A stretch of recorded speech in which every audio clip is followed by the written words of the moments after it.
Thank you very much for coming tonight. Merci beaucoup.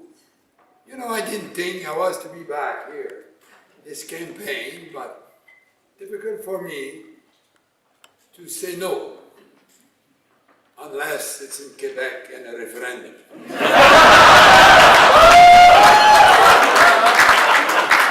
I was campaigning here a long time ago, came to Vancouver 1967.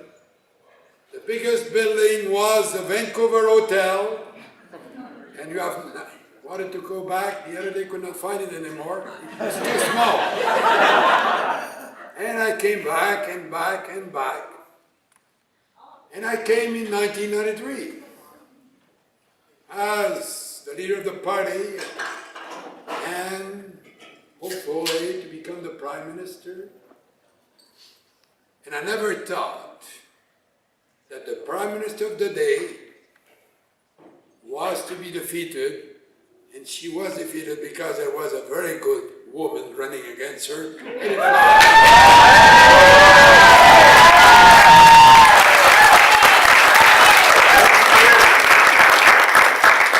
So, you know, I started politics. I was the president of the Liberal University Club at Laval University in 1959. It's a long time ago, huh? And I've been a liberal all the time. But I would tell you a story about how I became my father was a liberal organizer.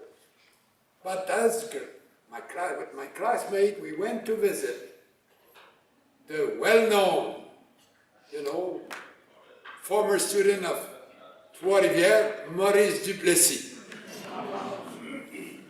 And when I arrived, shook his hand, he said, "What is your name?" I said, "Jean Chrétien." "Chrétien?" "Yes."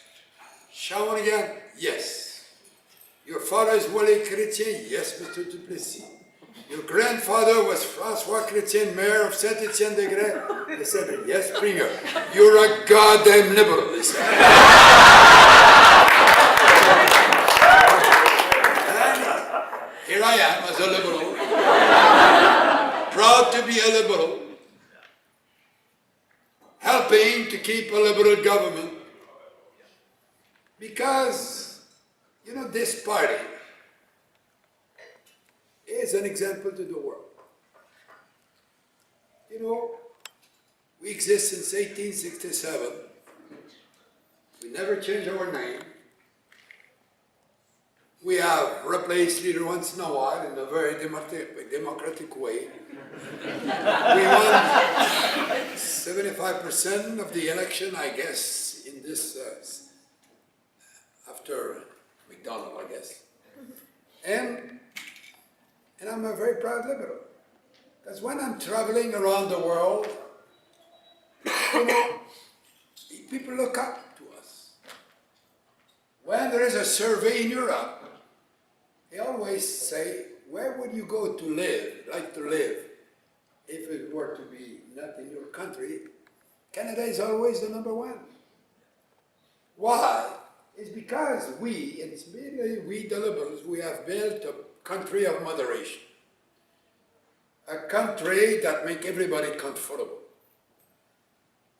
A country that is not doctrinaire. You know, they always ask me when I'm traveling, what is a liberal in Canada? Because a liberal in Europe is a conservative. A liberal in the United States is almost a communist. And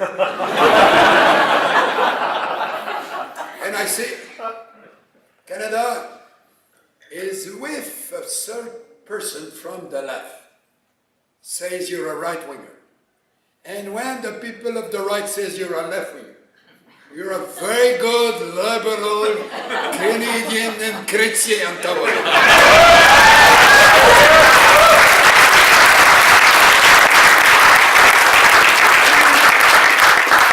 There is a need for the country we have built. You know, I worked since 1963 as a member of Parliament. I was minister in 1967 when I came the first time in Vancouver. There was only one liberal. It was Ribeiro. In a way, but I came, and after that. And I went after that to Edmonton, and I met David McLean, It's where we met the first time.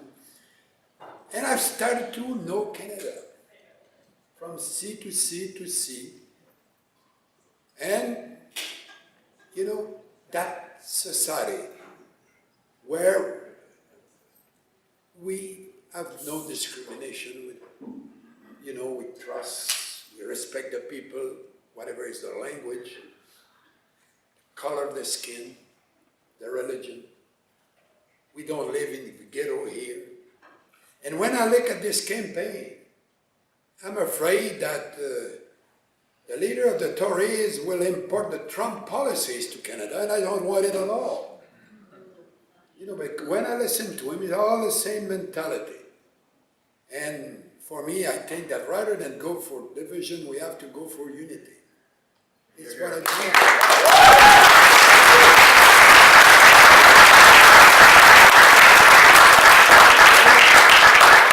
We are fiscally responsible, but we remain socially preoccupied. That was my approach, and it's still the same approach by Justin Trudeau and the Liberals of today, like the Minister of the NP. When the Tories were there, when we came in 93, the Wall Street Journal said that Canada was about to become a third world nation. We turned it around. We had balanced budget for 10 years. Came the Tories, we went back into deficit. And now they say that we're spending too much. No, the Prime Minister is right. We have to spend money today on infrastructure of the nation. Why? Because we can afford that. In our system, everything is paid cash. If you build a bridge, if you build a building, the federal government pay cash. And we can afford to have a little bit of a mortgage. Everybody has a mortgage. But the reality is when we arrived, it was there, only Italy was worse than us in terms of debt in relation to the GDP. Now today we're the best of the G7 again.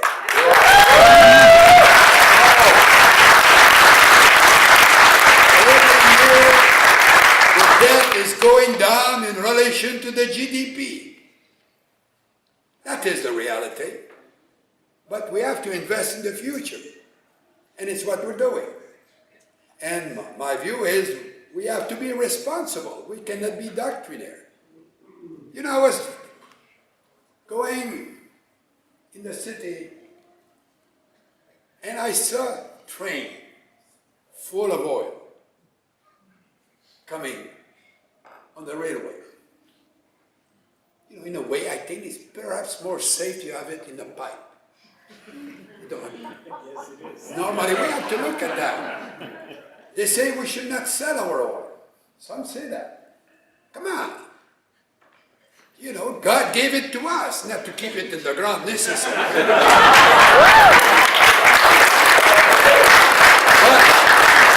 we have to be intelligent about it. We have to make sure that they pollute less than they do today. Remember, when I was Prime Minister, I told the oil industry, why don't you build a nuclear plant in Alberta to extract the oil from the sand? They said it's too costly. But if they had done it, it would have been paid today. And they will not face the problem they have. But, as I say, look at the situation in Norway. They sell a lot of oil. And now Oslo is the most green city in the world. Apparently, very few cars using gasoline can go downtown of the city. But they can afford it because somebody else buys their oil. So we have to be balanced. We have to use judgment. We cannot be, doctrinaire. Why? Apparently, the Greens said that we should use only oil from the West. Good, from Canada, but not sell to anybody else. But imagine, you will have to build a pipeline from Edmonton to Halifax to do that. Or if it's only by train, it would be very dangerous. So, we have to be reasonable in our approach, to be balanced, as I said. We've built a great country. Ici, je suis à Vancouver. Je me suis promené dans la rue, j'ai rencontré des gens qui sont venus me saluer dans ma langue maternelle, qui est l'autre langue officielle du pays, et qui acceptent cette réalité qui fait de nous un pays différent, qui donne l'exemple au monde. This notion that we live, this diversity, this unity, two official languages, we live in peace, we don't fight in the street because of color, religion. We try to make sure that everybody has enough every day, that the level of poverty has gone down in relation to what it was. It's not perfect, but when you look at the difference, between the rich and the poor in Canada, it's much smaller than it is down south. It's not perfect, but it's better than elsewhere. And, I've been doing that. I never thought I would come to Vancouver at my age to make a speech. But I would like to say one thing. Merci beaucoup. Because you're coming and giving money to the Liberal Party. And you're helping these good MPs and ministers to be re-elected to build a good government to the Canadian people. It's why I'm doing that. And I love it.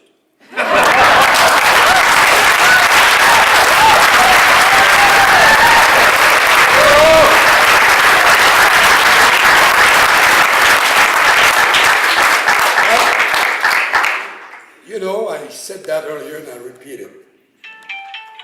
There's a moment in life that you feel good, you feel proud. Today, my friend Jacques Chirac, President of France, died. When he started, he looked like inclined, he was a Gaullist, inclined to be on the side of the separatists in Quebec. I got him to Canada many times. I took him to Newfoundland. And one night, we were having dinner, his wife, Bernadette, and Aline and I, alone in the house, quiet. And suddenly, there was the most beautiful, the sky was dancing, les aurores boreales. Aurores boreales. In Latin. No. And when the people in Quebec were laughing at me sometimes, and I said, I don't want to lose my Rocky Mountains. That night I said to Chirac, it's so beautiful here now, I don't want to lose it. And it became more and more a Federalist. And when a few days before I left in 2003, December 2003, he gave a great dinner for me in Paris. He made a great speech. And at the end of the speech, the last word was, Vive le Canada.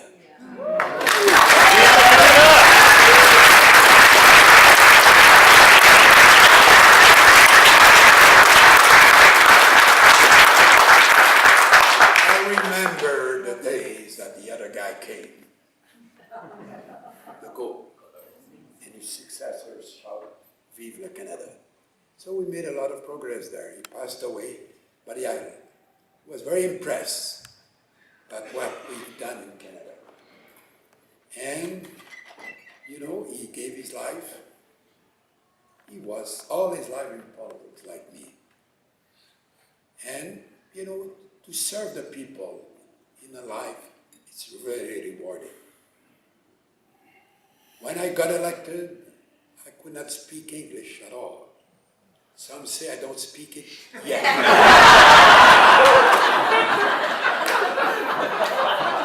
But, you know, it is in Canada that I spent my life working in federal politics. I was elected under Lester B. Pearson. I worked with Pierre Trudeau. I was minister for him for 15 years. After that, I worked for myself. And I'm in retirement now for 40 years. But every time you've seen me, I always said we're all lucky to be Canadian. You know, we're a country of trust, of generosity, of acceptance, of non-discrimination, of diversity, of prosperity. And all my life, I was happy to finish this way. There's millions and millions of people around the world who will give everything they have to have the privilege to become Canadian. And we are Canadian. And we should work to make Canada better. And these guys are what they are doing in Ottawa. So I want to say thank you for contributing to their campaign. And vive le Canada! Vive!